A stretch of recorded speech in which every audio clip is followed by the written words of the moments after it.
Assalamualaikum warahmatullahi wabarakatuh. Selamat malam. Perkenalkan nama saya Imad Hikmat. Saya dari Universitas Primagraha.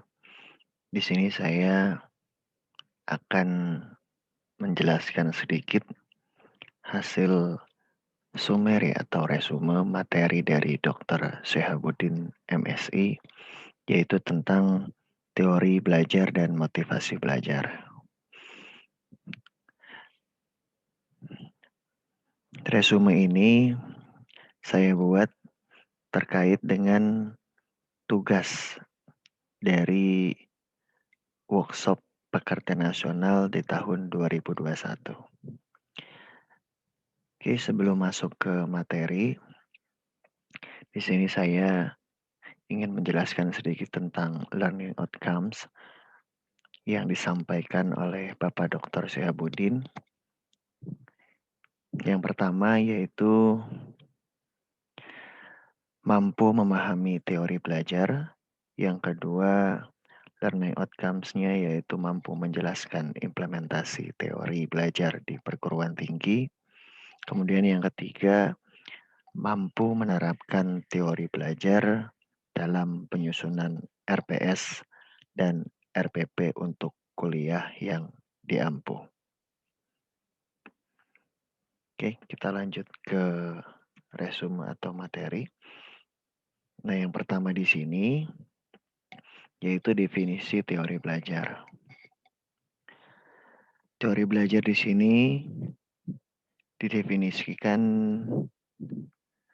dengan parsial, yaitu pertama teori dan kemudian belajar. Teori ini diartikan sebagai analisis hubungan antara fakta yang satu dengan fakta yang lain pada sekumpulan fakta-fakta yang disusun secara sistematis, logis atau rasional, empiris atau kenyataan, juga simbolis dalam menjelaskan suatu fenomena. Nah, kemudian untuk belajar, belajar ini didefinisikan sebagai aktivitas sadar dan menetap yang dilakukan oleh manusia sebagai individu dalam berinteraksi dengan lingkungannya yang mengakibatkan perubahan perilaku meliputi perubahan sikap, pengetahuan, dan keterampilan. Nah, kemudian apa itu teori belajar? Teori belajar di sini saya mempunyai 4 poin penting. Pertama, teori belajar disubstansikan yaitu teori yang pragmatik dan eklektik. Artinya bahwa teori belajar ini dikatakan tidak memiliki sifat yang ekstrim. Nah, kemudian poin yang kedua tentang teori belajar yaitu keanekaragaman membuat setiap aktivitas belajar yang ingin dicapai dapat diraih lebih efektif. Kemudian poin yang tiga, teori belajar ini merupakan alat untuk meraih tujuan yang akan dicapai dari aktivitas belajar. Kemudian yang terakhir, teori belajar ini dapat dianalogikan sebagai alat. Semisal kita ingin melintasi laut, pasti menggunakan perahu atau kapal. Atau juga bisa dianalogikan jika kita ingin melintasi udara, maka pasti kita menggunakan pesawat. Kurang lebihnya seperti itu. Oke, kemudian di dalam teori belajar, menurut ahli yang spesifiknya yaitu ahli aliran psikologi, teori belajar ini dibagi menjadi 5. Yang pertama yaitu aliran atau mazhab tingkah laku. Yang kedua yaitu aliran atau mazhab kognitif. Yang ketiga aliran humanistik. Yang keempat aliran konstruktivistik. Dan yang terakhir yaitu aliran sibernetik. Nah, untuk penjelasannya, untuk lebih mudah dipahami, di sini saya membuat tabel tentang teori belajar 5 aliran tadi. Di sini bisa dilihat teman-teman Yang pertama yaitu aliran tingkah laku. Aliran tingkah laku ini fokusnya terhadap hasil, yaitu belajar adalah aktivitas yang dapat mengubah perilaku individu. Kemudian yang kedua, kognitif. Kognitif ini fokusnya kepada proses. Dengan kata lain, belajar itu merupakan proses berpikir di balik tingkah laku yang terjadi, perubahan persepsi atau pemahaman. Kemudian yang ketiga yaitu humanistik. Humanistik ini fokusnya terhadap isi, yaitu belajar merupakan usaha memanusiakan manusia. Nah, selanjutnya ada konstruktivistik. Konstruktivistik ini berfokus pada impact dari hasil. Belajar merupakan proses di mana pembelajar secara aktif mengkonstruksi atau membangun pengetahuan, gagasan, atau konsep baru didasarkan atas pengetahuan awal yang telah dimilikinya. Kemudian yang terakhir yaitu aliran sibernetik. Aliran sibernetik ini berfokus pada sistem informasi, di mana belajar merupakan pengolahan informasi. Karena informasi ataupun sistem informasi ini menentukan terjadinya proses belajar tersebut. Oke, selanjutnya di sini ada teori belajar dan penerapannya. Teori belajar di sini dibagi menjadi 4 ataupun 5. Yang pertama yaitu deskriptif, asumsi dasar, kemudian pengertian belajar itu sendiri, tujuan belajar, dan kemudian kritik. Nah, kemudian yang kedua yaitu teori instruksional. Teori instruksional ini meliputi preskriptif atau yang menentukan. Kemudian juga ada pengaruh teori belajar, terapan atau praktis, dan kemudian yang keempat adalah model-model PPM. Kemudian fase yang ketiga yaitu penerapan dalam PPM. Penerapan dalam PPM ini meliputi 4 poin. Yang pertama itu tergantung pada kenyataan. Yang kedua, pengaruh teori belajar. Yang ketiga, keterampilan mengajar. Dan yang keempat yaitu langkah rinci dalam pembelajaran atau PBM. Proses belajar mengajar. Nah, selanjutnya di sini ada prinsip pembelajaran secara teoritis psikologis. Ada 5. Yang pertama, prinsip pembelajarannya yaitu faktor kognitif. Faktor kognitif ini menggambarkan bagaimana peserta didik berpikir dan mengingat, serta penggambaran faktor-faktor yang terlibat tentunya dalam proses pembentukan makna informasi dan pengalaman. Yang kedua, prinsip yang kedua yaitu faktor afektif atau sikap, yaitu yang menggambarkan bagaimana keyakinan, emosi, dan motivasi mempengaruhi cara seseorang menerima situasi pembelajaran. Seberapa banyak orang belajar dan usaha mereka lakukan untuk mengikuti pembelajaran tersebut.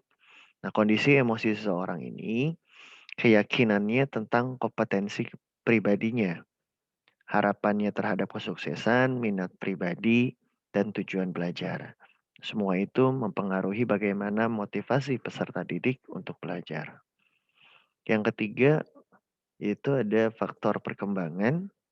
Faktor perkembangan ini menggambarkan bahwa kondisi fisik, intelektual, emosional, dan sosial itu dipengaruhi oleh faktor genetik yang unik, dan faktor lingkungan.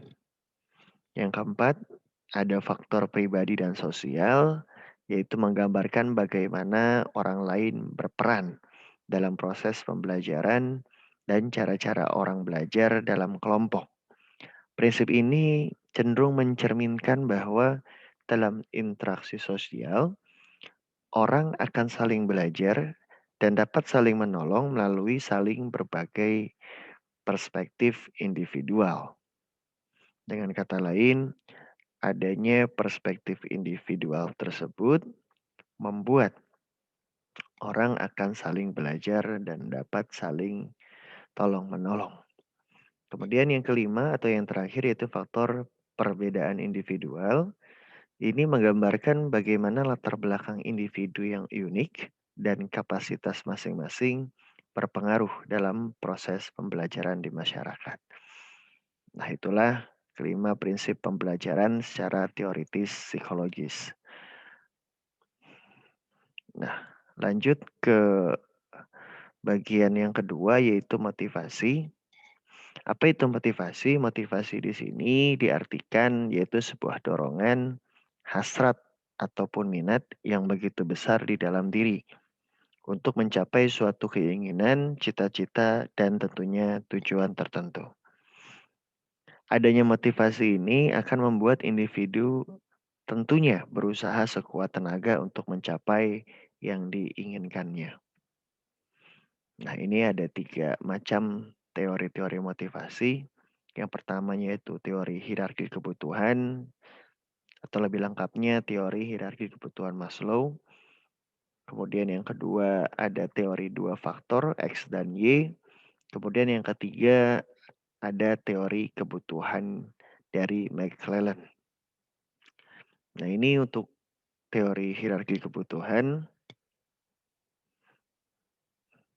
Teman-teman pastinya sudah tahu bahwa teori hierarki kebutuhan ini berbentuk triangle atau segitiga hierarki kebutuhan Maslow, di mana kebutuhan seseorang itu dibuatkan sebuah tingkatan atau klasifikasi. Dimulai dari tingkat yang paling bawah yaitu ada fisiologis. Fisiologis ini lebih kepada kebutuhan-kebutuhan primer dari seseorang. Kemudian yang kedua yaitu ada rasa aman. Yang ketiga yaitu kebutuhan sosial. Yang keempat itu penghargaan dan kemudian yang paling atas adalah aktualisasi diri. Nah, mungkin lanjut ke teori selanjutnya yaitu ada teori 2 faktor dari Friedrich Herzberg. Jadi teori 2 faktor ini menjelaskan bahwa hubungan seorang individu dengan pekerjaan adalah mendasar dan bahwa sikap seseorang terhadap pekerjaan itu bisa dengan sangat baik menentukan keberhasilan atau kegagalan. Nah, dengan kata lainnya, teori 2 faktor ini adalah teori yang menghubungkan yang pertama yaitu faktor-faktor intrinsik. Faktor-faktor intrinsik ini lebih tepatnya faktor yang ada di dalam diri. Kemudian yang kedua adalah faktor-faktor ekstrinsik atau faktor-faktor dari lingkungan luar. Kemudian selanjutnya ada teori kebutuhan McClellan. Ini pencetusnya adalah David McClellan. Nah, teori kebutuhan McClellan ini berfokus pada 3 pencapaian. Pertama yaitu prestasi, yang kedua afiliasi, dan kemudian yang ketiga adalah power. Yang ketiga, fokus pencapaian ini merupakan salah satu yang dibutuhkan bagi seseorang di dalam memenuhi kebutuhannya, baik itu prestasi, afiliasi, ataupun kekuasaan, atau dengan kata lainnya power. Nah, baik, mungkin itu saja resume atau presentasi resume dari materi yang dipresentasikan atau yang diberikan oleh Dr. Syihabuddin MSI. Mungkin sekian dari saya, kurang lebihnya mohon maaf. Akhirul kalam, wabillahi taufiq wal hidayah. Assalamualaikum warahmatullahi wabarakatuh.